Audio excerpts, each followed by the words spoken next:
At 0647 hours on June 6, 1944, a German lieutenant named Klaus Hoffmann walked across a Norman field toward a stone wall where an American paratrooper was lying in the dirt. Hoffmann could see the American's legs were broken, both of them. The right foot twisted at an angle that made Hoffmann's stomach turn. The American was not moving, probably dead. Hoffmann approached with his Luger drawn anyway because dead Americans had a habit of shooting Germans who got too close. 20 feet from the wall, the American sat up and fired 3 shots. The first round hit Hoffmann in the chest.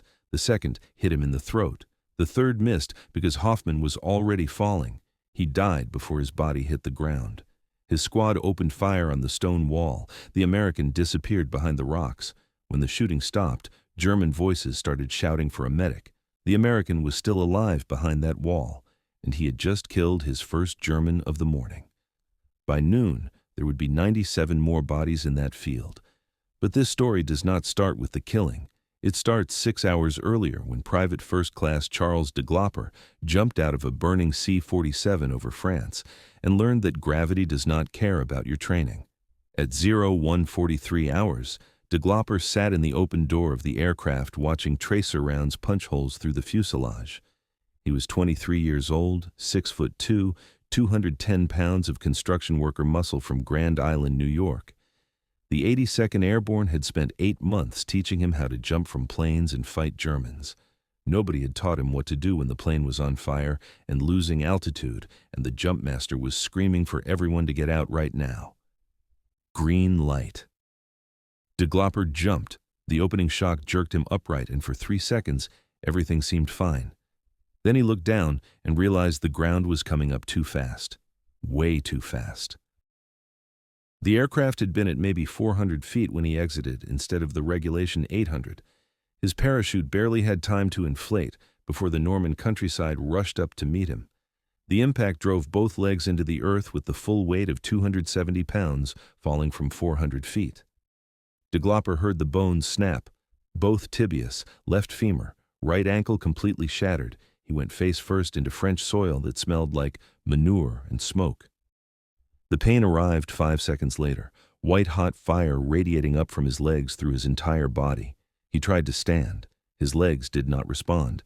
He looked down and saw his right foot pointing backward, not twisted, not sprained, backward, like someone had unscrewed it and put it back on wrong. DeGlopper lay in the dirt and did the math. Both legs broken, unable to stand, unable to walk, unable to even crawl more than a few feet without passing out from pain.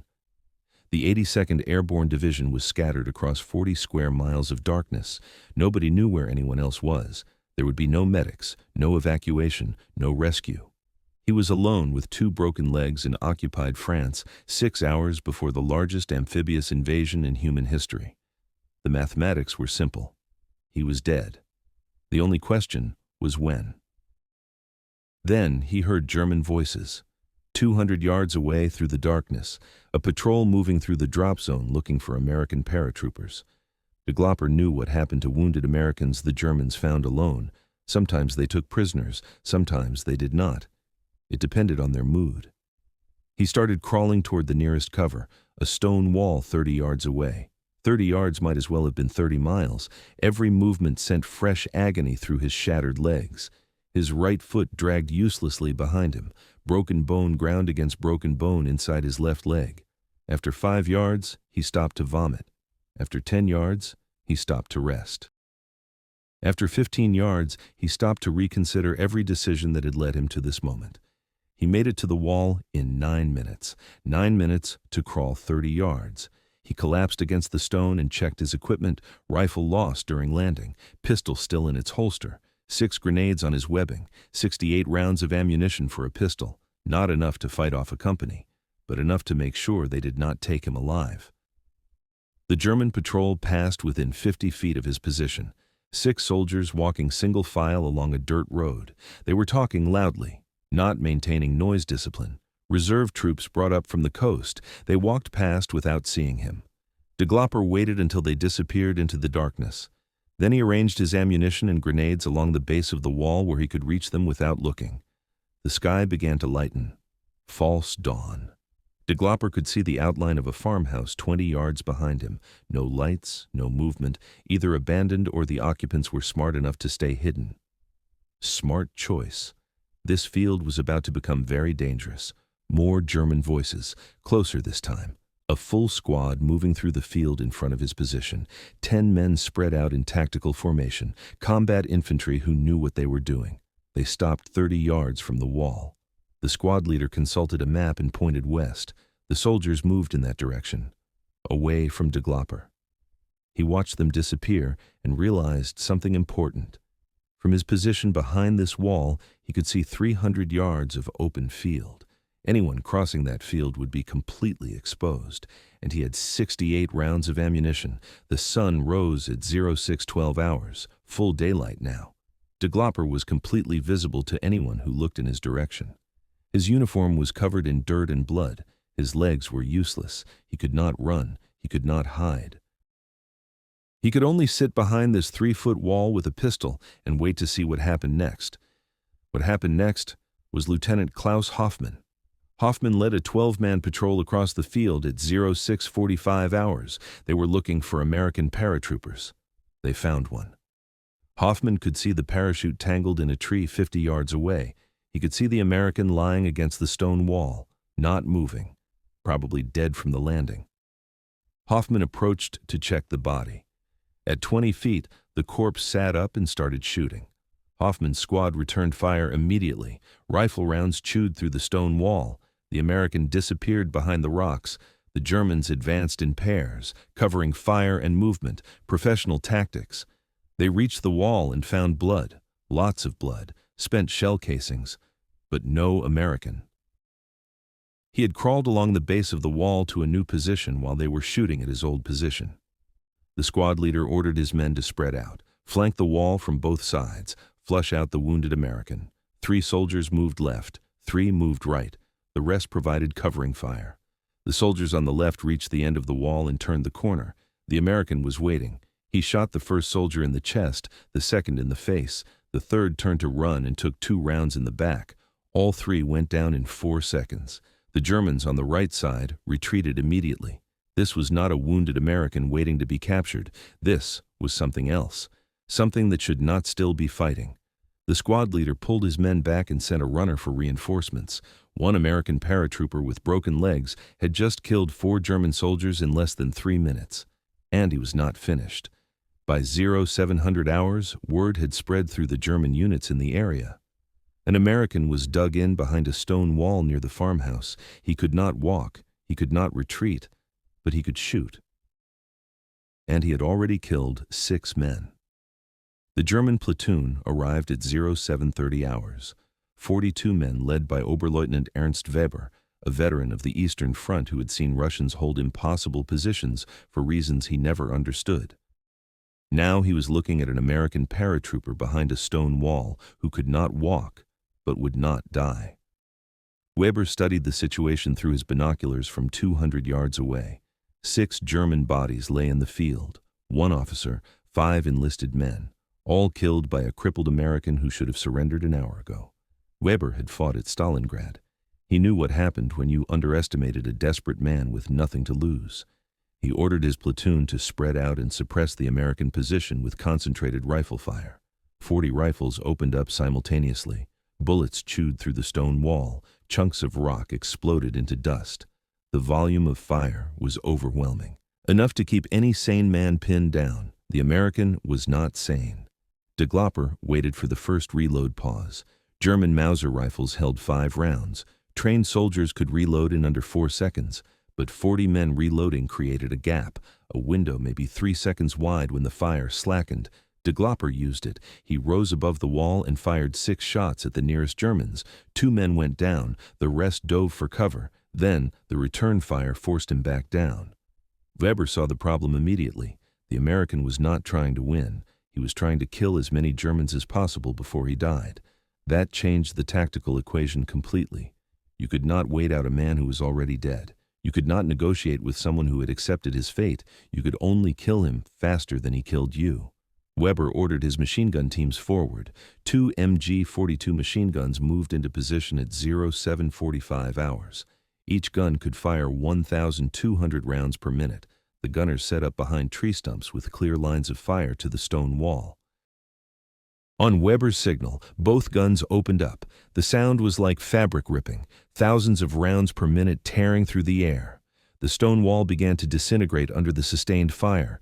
Pieces of rock flew in every direction. The wall that had protected DeGlopper for 2 hours was being demolished one bullet at a time. DeGlopper pressed himself flat against the ground. Rock fragments rained down on his back. Ricochets screamed overhead. The machine gun fire was so intense he could feel the concussion waves in his chest. This was different from rifle fire. This was industrial killing, systematic, professional, designed to reduce cover to rubble and the man behind it to meat. He had maybe 60 seconds before the wall was gone completely. He pulled a grenade from his webbing, unpinned it, counted to 2, then threw it as hard as he could toward the sound of the nearest machine gun. The grenade sailed over the wall and landed 15 feet from the MG-42 position. The German gunner saw it. He tried to move. The grenade exploded before he made it 3 feet. The gunner went down. So did his assistant. The machine gun went silent. The second MG-42 continued firing. Weber ordered his riflemen to advance under the covering fire. 20 Germans moved forward in squad rushes, covering fire and movement. They closed the distance to the wall from 200 yards to 100, then to 75. The wall was now half its original height. Large sections had been completely destroyed. DeGlopper was running out of cover and running out of time. He threw another grenade. This one fell short. It exploded in open ground between the advancing Germans and the wall. No casualties. But the explosion made the Germans go flat. They stopped advancing for 30 seconds while they assessed the threat. DeGlopper used those 30 seconds to reload his pistol and shift position along what remained of the wall. When the Germans stood up to advance again, he was 20 feet from where they expected him to be. 3 Germans reached the wall at 0802 hours. They came around the eastern end in a tactical stack. First man led with his rifle. Second man covered high. Third man covered the flank. Textbook urban assault tactics applied to a farmhouse wall. They turned the corner and found DeGlopper sitting in the dirt with his useless legs sprawled in front of him and his pistol raised. He shot all 3 before they could react. The first took 2 rounds in the chest. The second took 1 in the face. The third managed to get his rifle halfway up before DeGlopper put a bullet through his throat. Weber watched 3 more of his men die and made a decision. This was not worth it. One American paratrooper was not worth losing a quarter of his platoon. The Eastern Front had taught him to recognize when a position was too costly to take. Stalingrad had been full of situations like this. Soviet soldiers in basements and sewers and rubble piles who fought until they died and took as many Germans with them as they could. Weber had learned to go around those positions, let artillery or airstrikes deal with them. Infantry was too valuable to waste on fanatics. He ordered his platoon to pull back. The riflemen retreated by squads, covering each other, professional withdrawal. They left 9 bodies in the field, 9 Germans killed by 1 American who could not stand. Weber sent a runner back to battalion headquarters with a request for mortar support. Let the mortars kill this American. Infantry had done enough. DeGlopper watched the Germans retreat and counted his remaining ammunition. 32 rounds left for the pistol. 4 grenades. He had killed 13 Germans in 90 minutes. Unlucky 13. His grandfather would have appreciated the irony. His grandfather had fought in the Spanish-American War and survived 3 battles without a scratch. He told young Charles that luck mattered more than courage. DeGlopper had run out of luck the moment his parachute opened too low. Everything since then was borrowed time. The farmhouse door opened. An old Frenchwoman stepped out. The same woman who had seen him in the pre-dawn darkness. She was carrying something, a metal pitcher. She walked slowly across the 20 yards between the house and the wall. German snipers could have shot her. American artillery could have landed on her. She did not care. She reached the wall and handed DeGlopper the pitcher. Water. Cold well water. She said nothing. Just placed the pitcher in his hands and walked back to the farmhouse. DeGlopper drank half the pitcher. The water was the best thing he had ever tasted. Better than beer, better than whiskey, better than the warm Coca-Cola they served at the PX back in England. He poured the rest over his face and neck. The water mixed with blood and dirt and ran down into the collar of his uniform. For 30 seconds, he felt almost human again. Then the morphine from his first injection wore off completely, and the pain in his legs returned with a vengeance. He had one morphine syringe left. He could take it now and have 2 or 3 hours of reduced pain, or he could save it for when things got really bad. He looked at his legs. The right foot was now swollen to twice its normal size. Dark purple bruising covered the entire ankle. The left leg had stopped hurting in specific places and started hurting everywhere. Deep bone pain that suggested internal bleeding. Both legs were destroyed beyond any field surgery. Even if American medics reached him today, the best outcome was amputation. He would go home to Grand Island as a cripple. His construction career was over. His life, as he knew it, was over. DeGlopper put the morphine back in his first aid kit. He was not going home. He was going to die behind this wall. The only question was how long he could hold this position and how many Germans he could kill before they killed him. The mathematics had become very simple. 32 bullets, 4 grenades, unknown number of Germans incoming. He would make every round count. At 08:45 hours, the mortars started falling. Weber had requested a fire mission. Battalion had approved it. 3 81mm mortars now ranged in on the stone wall. The first rounds landed 50 yards long. The forward observer corrected. The next salvo landed 30 yards short, bracketed. The third salvo hit the wall directly. The explosion lifted DeGlopper off the ground and slammed him back down. His ears went completely deaf, just a high-pitched ringing that drowned out every other sound. Shrapnel tore through his left shoulder. A piece of stone hit him in the ribs. He could not breathe, could not hear, could not think. Another mortar round exploded 10 feet away. Then another. The Germans were walking fire back and forth across the wall. Systematic destruction. DeGlopper crawled along the base of the wall, dragging his useless legs behind him. Each movement sent fresh agony through his body, but staying still meant dying. The mortars were ranging the entire wall, 30 yards of stone being demolished by high explosive. He needed to get out of the impact zone. He crawled 15 feet and collapsed behind a section of wall that was still mostly intact. A mortar round hit his previous position 2 seconds later. The explosion obliterated what remained of that section. The barrage lasted 12 minutes, 43 mortar rounds. When it stopped, the stone wall had been reduced to scattered piles of rubble. The farmhouse behind DeGlopper had taken several hits. Part of the roof was gone. One wall had collapsed. The old woman was probably dead. DeGlopper hoped she had made it to the cellar. She had given him water. That deserved something. He checked his body for new wounds, shrapnel in the left shoulder. Possibly cracked ribs on the right side. Both legs still useless, but no new damage there. His uniform was shredded. His face was covered in stone dust and blood. He looked like a corpse that had been dug up and beaten. He felt worse than he looked. Weber brought his platoon forward again at 09:10 hours. The American position had been thoroughly destroyed. No man could have survived that mortar barrage. Weber was certain of it. He led his men across the field in a tactical formation, rifles ready, covering each other, professional infantry doing professional work. They reached the rubble pile that had been a wall. Weber looked at the carnage, stone fragments, spent shell casings, blood, no body. The American was gone. Then he heard the shot. One of his soldiers went down 20 feet away, then another. The Americans were still alive, still fighting, still killing. Weber could not believe it, could not understand it. This was beyond courage, beyond fanaticism. This was something else entirely. DeGlopper had moved again, 30 feet south along the rubble to a new position that gave him a different angle on the approaching Germans. He had 17 rounds left, 3 grenades, broken legs, shrapnel wounds, possibly internal bleeding, and an entire German battalion converging on his position. The mathematics said he should be dead, but mathematics had stopped mattering hours ago. The Germans sent a platoon. At 09:25 hours, DeGlopper fired his last bullet. The slide on his .45 pistol locked back on an empty magazine. He had started the morning with 68 rounds. Now he had 0. The German he had been aiming at was still standing. The shot had missed. DeGlopper dropped the empty pistol and looked at what remained of his arsenal. 3 grenades. That was it. 3 grenades against what looked like an entire company of German infantry spreading out across the field in front of him. Weber had called for reinforcements after the mortar barrage failed to kill the American battalion had sent 2 full platoons, 84 men.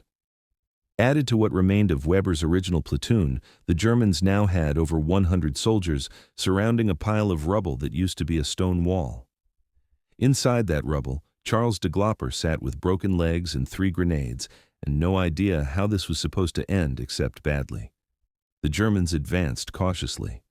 They had learned to respect this American. 19 of their men were dead because they had underestimated him. Weber was not going to lose any more soldiers to a crippled paratrooper who should have died hours ago. He ordered his men to advance in small teams, 5 men at a time, covering fire from the others, close the distance slowly, overwhelm the position with numbers. DeGlopper watched them come. He pulled the pin on his first grenade, let the spoon fly, counted to 3. Then threw it as hard as he could toward the nearest group of Germans. The grenade arced through the morning air and landed 12 feet from 5 soldiers who were using a burned-out farm cart for cover. They saw it land. They tried to scatter. The grenade exploded before they made it 3 steps. 3 Germans went down. 2 got up again. 1 did not. The advance stopped. Weber cursed. The Americans still had grenades. How many? Unknown, but every grenade meant more dead Germans. Weber ordered his machine gunners to suppress the rubble pile while his riflemen maneuvered. The MG-42 opened up, sustained fire, thousands of rounds chewing through what was left of the wall. Rock dust filled the air. Ricochets screamed in every direction. The volume of fire was so intense that DeGlopper could not raise his head without getting it shot off. But he could hear. The machine gun was firing from the northeast, maybe 60 yards away. The sound was distinctive. That tearing fabric noise that the MG-42 made when it was running at full cycle rate. DeGlopper pulled his second grenade, waited for a pause in the fire. The pause came when the gunner changed barrels. 5 seconds. DeGlopper rose just high enough to see over the rubble, located the machine gun position, pulled the pin, threw. The grenade sailed over the rubble and disappeared into the tall grass where the machine gun team had set up. DeGlopper dropped back down, counted 1, 2, 3, 4. The explosion was muffled by the grass, but the machine gun went silent. Then German voices started shouting for a medic. The MG-42 crew was out of action. Weber looked at the carnage and made a calculation. 21 Germans dead, maybe 10 wounded, all killed by 1 American paratrooper who could not walk. This was insane. This was beyond anything Weber had seen on the Eastern Front. Soviet soldiers fought hard, but they died when you shot them enough times. This American refused to die. Weber sent another runner to battalion. Request immediate artillery support. Heavy guns, not mortars, real artillery. Flatten the entire area. Kill everything within 100 yards of that rubble pile. The runner sprinted across the field toward the battalion command post 200 yards away. DeGlopper saw him running, saw the dispatch case bouncing against his hip, knew what that meant. The Germans were escalating again. First rifles, then machine guns, then mortars. Now they were calling in artillery. DeGlopper had 1 grenade left. 1 grenade was not going to stop an artillery barrage. The Germans resumed their advance at 09:45 hours. They were taking no chances now. 60 men moved forward in a coordinated assault, multiple teams, multiple angles, overwhelming force designed to crush any remaining resistance.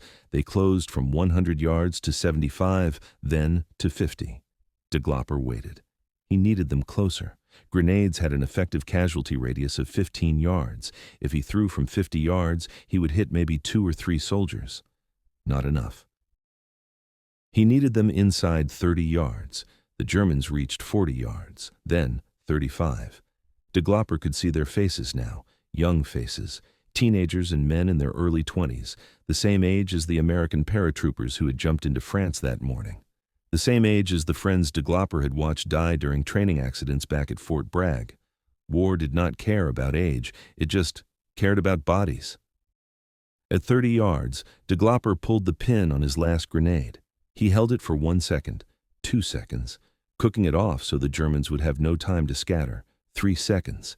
Then he threw it directly at the center of the German formation.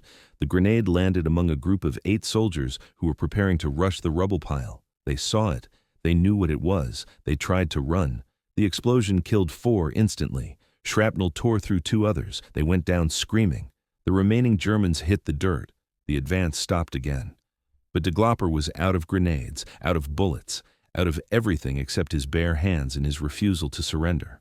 Then he saw something that changed everything. 20 feet to his left, partially buried in the rubble, was a German stick grenade. Model 24, the potato masher. It must have been thrown during one of the earlier assaults and failed to detonate, or maybe it had detonated but the fuse was faulty. Either way, it was lying in the rubble within reach. DeGlopper crawled toward it. Every movement sent fresh agony through his shattered legs. His vision blurred from the pain. He reached the grenade and grabbed it, checked the fuse, still intact, still functional. The Germans were getting up again, preparing to resume their assault. They thought the American was finished, out of ammunition, out of grenades, helpless. They were wrong. DeGlopper pulled the cord on the stick grenade. The fuse ignited with a small pop. He counted to 2, then threw it back at the Germans who had thrown it at him. The potato masher tumbled through the air and landed 15 feet from the nearest group of German soldiers. They stared at it in disbelief, their own grenade being thrown back at them. The explosion sent shrapnel in a wide arc. 3 more Germans went down. The survivors scattered. Confusion spread through the German ranks. How did the American still have grenades? How was he still fighting? Weber watched from his command position and realized what was happening. The American was using German grenades. Every grenade the Germans threw at him became another weapon he could throw back. Weber immediately ordered his men to stop using grenades, rifles and machine guns only. No more explosives. They could not afford to arm their enemy. But the damage was done. Over the next 20 minutes, DeGlopper threw back 4 more German grenades. Each one found targets. Each one killed or wounded German soldiers who had thought they were attacking a helpless cripple. The psychology of it was devastating. German soldiers became afraid to throw grenades because they knew the American would throw them back. Some grenades landed near DeGlopper's position, and he simply waited for them to explode harmlessly in the rubble. Others landed close enough for him to reach. He grabbed them, counted the seconds remaining on the fuse, threw them back. At 10:15 hours, a German grenade landed 3 feet from DeGlopper's right hand. He reached for it, grabbed the wooden handle, started to throw. The grenade exploded in his hand. The blast tore off 3 fingers, index finger, middle finger, ring finger, gone. Just ragged stumps spurting blood. The shockwave threw him backward into the rubble. His ears rang. His vision went white. Pain exploded through his entire arm. He looked at his right hand and saw bone and torn flesh where his fingers used to be. DeGlopper grabbed his left hand with his ruined right hand and squeezed, pressure to slow the bleeding. His medical training kicked in automatically. Apply pressure, elevate if possible, call for medic. Except there were no medics, no help, no one coming. He was alone with a mangled hand and Germans who were about to realize he was wounded worse than before. Another grenade landed 5 feet away. DeGlopper looked at it, looked at his destroyed right hand, then used his left hand to grab the grenade. It was awkward, wrong-handed. He had thrown right-handed his entire life. The grenade fuse was burning down, 3 seconds left, maybe 2. He threw it left-handed. The throw was weak, uncoordinated. The grenade landed 20 feet away and exploded without hitting anyone. The Germans saw the weak throw. They understood. The American was wounded, badly wounded. Weber ordered an immediate assault. 50 Germans rose and charged across the field toward the rubble pile. This was it, the final push. The American had nothing left. No grenades, no ammunition, no way to stop them. DeGlopper watched them come and did something that would be talked about for the rest of the war. He started catching grenades with his left hand and throwing them back using his forearm stumps to push them. Not throwing, pushing, lobbing them like a shot putter. The technique was clumsy, but it worked. A German grenade landed near him. He caught it left-handed, placed it against his right forearm, used his arm like a catapult to launch it back. The grenade sailed through the air and exploded among the charging Germans. 2 men went down. Another grenade, same technique. Catch, place against forearm, launch, another explosion, another German soldier screaming. The charge faltered, then stopped completely. The Germans could not believe what they were seeing. A man with 3 fingers blown off throwing grenades back at them using the stumps of his hand. Weber pulled his men back at 10:35 hours. He had lost 32 soldiers. 32 dead Germans killed by one American paratrooper with broken legs and a mutilated hand who would not stop fighting. At 10:45 hours, the German artillery arrived. Not mortars this time, real guns. 3 105mm howitzers positioned 3 kilometers behind the front line. Weber had requested fire support from regimental artillery. The regimental commander had approved it immediately. One American paratrooper was not worth losing half a company. Flatten the farmhouse, flatten the rubble, flatten everything within 200 yards, kill the American, and end this. The forward observer set up his equipment on a small hill 400 yards from DeGlopper's position. He had clear line of sight to the target area. He radioed the coordinates to the gun batteries, adjusted for wind, adjusted for range. The mathematics were simple. 3 guns firing for effect meant 36 shells in the first minute. Nothing survived that much high explosive. Not buildings, not tanks, certainly not one wounded paratrooper hiding in a pile of rocks. The first salvo arrived at 10:52 hours. 3 shells impacted simultaneously 50 yards beyond the rubble pile. The ground erupted. Dirt and smoke fountained into the air. The explosions shook the earth hard enough that DeGlopper could feel the concussion wave in his chest. Then came the sound. Not the sharp crack of rifle fire or the ripping noise of machine guns. This was deeper, primal. The sound of the earth being torn apart. The forward observer corrected. Drop 50, fire for effect. The second salvo landed closer, 20 yards beyond the rubble. The third salvo hit the farmhouse. The building that had sheltered the old Frenchwoman who brought DeGlopper water disintegrated. One moment it was there, the next moment it was dust and flying debris. The roof lifted off intact and flipped through the air like a playing card. The walls collapsed inward. Everything inside was crushed or incinerated. DeGlopper pressed himself flat against the ground. There was nowhere to go. His legs would not carry him. Crawling would take too long. The next salvo would bracket his position, and then the shells would walk directly through the rubble pile, and he would die. Not shot, not stabbed, just obliterated by high explosive and shrapnel moving faster than sound. There were worse ways to die, but he could not think of any right now. The fourth salvo landed on target. 3 105mm shells hit the rubble pile where DeGlopper had been fighting for the past 4 hours. The explosions were simultaneous, 21 pounds of TNT per shell, 63 pounds detonating in the same instant. The rubble ceased to exist as a defensive position. Stones that had stood for 200 years were pulverized into gravel. The ground itself was excavated. A crater 6 feet deep and 15 feet across appeared where the stone wall used to be. DeGlopper was thrown 15 feet through the air by the blast wave. He landed on his back, could not breathe, could not hear, could not see through the dust and smoke. His lungs refused to work.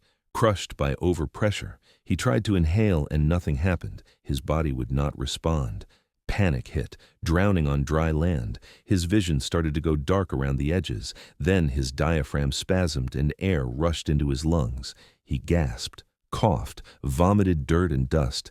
His hearing returned as a high-pitched whine that drowned out every other sound. He rolled onto his side and checked his body.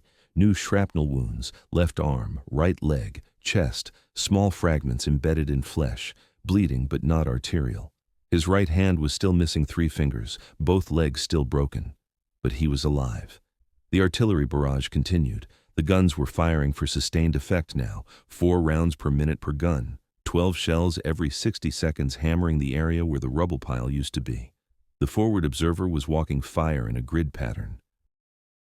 Methodical destruction. Every square yard of ground was receiving multiple impacts.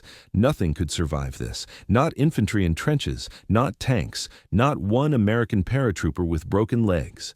DeGlopper crawled, not toward safety. There was no safety.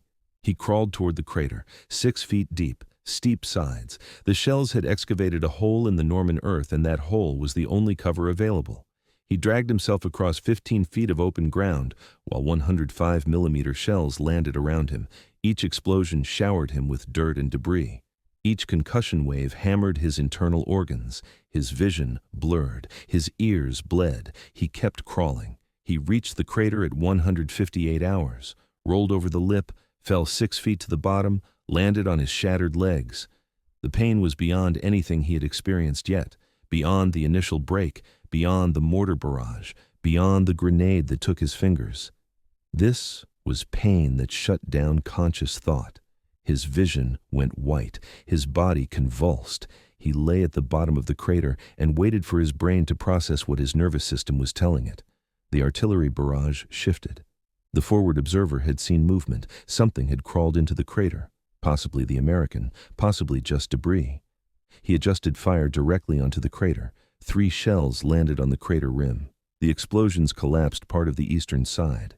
Tons of dirt cascaded down on DeGlopper, buried him waist deep. He clawed at the dirt, trying to dig himself out. Another shell, more dirt, buried to his chest now. He could not move his arms, could not free himself. The weight of the earth was crushing his ribs, making it impossible to breathe deeply. He was being buried alive while German artillery pounded the ground above him. This was how it ended. Not shot, not blown apart, suffocated under French soil while Germans watched through binoculars and radioed corrections. DeGlopper stopped struggling, conserved his oxygen. Thought clearly for the first time in an hour. He was buried in a crater with dirt up to his chest. His arms were free, but his torso was pinned. Artillery was falling all around him. Germans were waiting for the barrage to end so they could confirm his death. He had no weapons, no ammunition, no grenades, nothing except his body and his refusal to die quietly. The barrage stopped at 11:15 hours. The guns had fired 73 rounds in 23 minutes. The forward observer surveyed the target area through his binoculars. The farmhouse was gone. The stone wall was gone. The ground had been cratered and recratered multiple times. No vegetation remained, no structure, no life. Mission accomplished. The American paratrooper was dead. Had to be dead. Nothing survived that much artillery. Weber brought his company forward at 11:20 hours. Not a platoon this time. The entire company. 130 men. They advanced in a broad line across the field, rifles ready, eyes scanning for any movement. No one expected to find the American alive. This was a body recovery operation. Find what remained of the paratrooper, confirm the kill. Move on to the next objective. The company crossed 100 yards, then 75, then 50. No movement from the crater, no shots, no grenades. The German soldiers began to relax. The American was definitely dead. Had to be. They reached 25 yards from the crater. The forward elements could see the devastation clearly now. Multiple overlapping craters, churned earth, scattered debris. One of the soldiers pointed to something in the largest crater. A uniform, American uniform. Weber ordered 2 men to investigate. They approached the crater cautiously, looked over the rim, saw the American paratrooper buried to his chest in dirt. Eyes closed, not moving. Definitely dead. One of the soldiers started to climb down into the crater to check the body. That was when DeGlopper opened his eyes. The German soldier froze. Stared. Could not process what he was seeing. The American was alive, buried, wounded, but alive. And smiling. Actually smiling. The German raised his rifle. DeGlopper moved faster. His arms were free. His hands were ruined but functional. He lunged forward as far as the dirt holding him would allow, grabbed the German's rifle barrel with his mutilated right hand, yanked hard. The German stumbled forward into the crater, lost his footing, fell. DeGlopper grabbed the man's throat with his left hand and squeezed. The German tried to fight back, clawed at DeGlopper's arm, tried to break the grip, could not. DeGlopper's left hand was the only part of his body that still worked properly, and he used it to crush the German's windpipe. 30 seconds. The German stopped struggling. DeGlopper held on for another 30 seconds to be sure. Then released. The German soldier slumped forward. Dead. The second German soldier stared into the crater in absolute horror.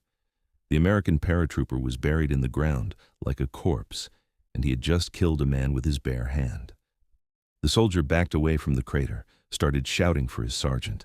The other Germans came running, surrounded the crater, aimed their rifles down at the American who was still partially buried and holding a dead German soldier. Weber arrived and looked into the crater, looked at DeGlopper, looked at his dead soldier, made a decision that would haunt him for the rest of his life. He ordered his men to pull back. Do not engage. Do not shoot into the crater. Just pull back and wait. The American was trapped, buried, he could not escape. Let him die slowly from his wounds or from thirst or from blood loss, but do not give him a quick death. He did not deserve that mercy. The Germans withdrew to 50 yards, set up a perimeter, watched the crater, waited for the American to die. DeGlopper sat in the dirt holding a dead German soldier and realized he had run out of ways to fight.